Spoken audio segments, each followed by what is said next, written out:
Hello viewers, welcome to Spicy Indian Kitchen Tamil.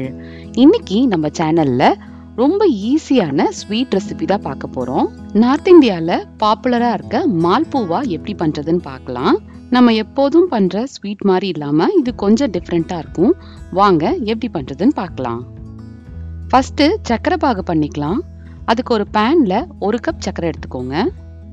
கூடவே 1/2 cup தண்ணி ஊத்திக்கலாம். இதை மீடியம் ஃப்ளேம்ல வச்சு கொதிக்க வச்சுக்கோங்க. கூடவே 1/2 ஸ்பூன் ஏலக்காய் பொடி, 1 சிட்டிகை குங்குமப்பூ சேர்த்துக்கலாம். குங்குமப்பூ சேர்க்கறது ஆப்ஷனல் தான், இது சேர்க்கலன்னா கூட பரவாயில்ல. எல்லாத்தையும் சேர்த்துட்டு மிதமான தீயில வச்சு ஒரு 5-6 நிமிஷம் கொதிக்க வச்சுக்கோங்க. ரொம்ப திக்காகணும்னு அவசியம் இல்லை, ஒரு கம்பி பதம் வரத்துக்கு முன்னாடியே எடுத்துடலாம். நம்ம குலாப் ஜாமுன் பண்றதை விட கொஞ்சம் திக்கா இருக்கணும். இது ரெடி ஆயிடுச்சு, தனியா எடுத்து வச்சிடலாம். அடுத்ததா ஒரு பவுல்ல 1 கப் சக்கரை சேர்க்காத பால்கோவா எடுத்துக்கோங்க. 1 கப் மைதா மாவு எடுத்துக்கோங்க. 1/2 cup rava, 1/4 cup cornflour, 4 spoon சர்க்கரை, 1/2 ஸ்பூன் சோம்பு, 1/2 ஸ்பூன் ஏலக்காய் பொடி, எல்லாத்தையும் சேர்த்துட்டு ஒரு வாட்டி நல்லா மிக்ஸ் பண்ணி விட்டுருங்க. இப்போ இதுல கொஞ்சம் கொஞ்சமா தண்ணி சேர்த்து தோசை மாவு பதத்துக்கு கரைச்சிக்கலாம். நிறைய தண்ணி ஊத்திடாதீங்க, கொஞ்சம் கொஞ்சமா தண்ணி ஊத்திக்கோங்க. தண்ணி அதிகமாயிடுச்சுன்னா அப்ப எண்ணெயில ஊத்தி பொரிக்கும் போது கஷ்டமா இருக்கும். அதனால இந்த கன்சிஸ்டன்சிக்கு திக்கா கரைச்சிக்கோங்க. இப்போ ஒரு பேன்ல எண்ணெய் சூடு பண்ணிக்கோங்க.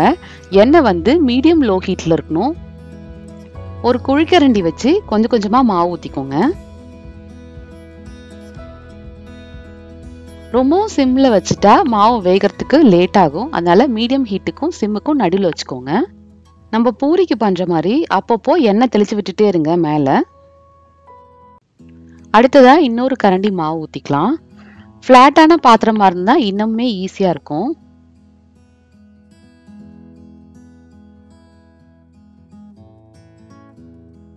உங்களோட கடாய் சைஸுக்கு தகுந்த மாதிரி 2-3 ஊத்திக்கோங்க.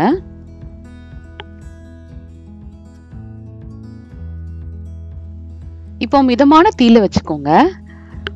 பொன்னிறம் ஆகுற வரைக்கும் அப்பப்ப திருப்பி விட்டுட்டே இருங்க. இப்ப பாருங்க, நல்ல கலர் வந்துருச்சு, ஓரளவுக்கு உப்பி வந்திருக்கு. இந்த ஸ்டேஜ்ல நம்ம எண்ணெய் வடிச்சிட்டு எடுத்துடலாம். இதே மாதிரி எல்லா மாவுலையும் ஃப்ரை பண்ணி எடுத்து வச்சுக்கோங்க.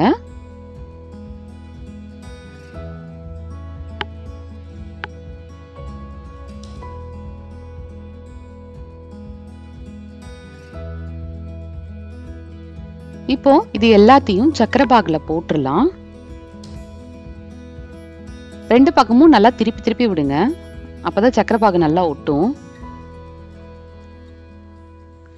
இது ரொம்ப நேரம் ஊறணும்னு அவசியம் இல்லை, ஒரு 10 நிமிஷம் ஊறினாலே போதும்.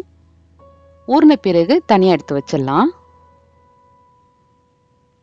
அவ்வளோதான், நம்மளோட மால்பூவா சூப்பரா ரெடி ஆயிடுச்சு. நீங்களும் ட்ரை பண்ணி பார்த்துட்டு எப்படி இருந்துன்னு சொல்லுங்க.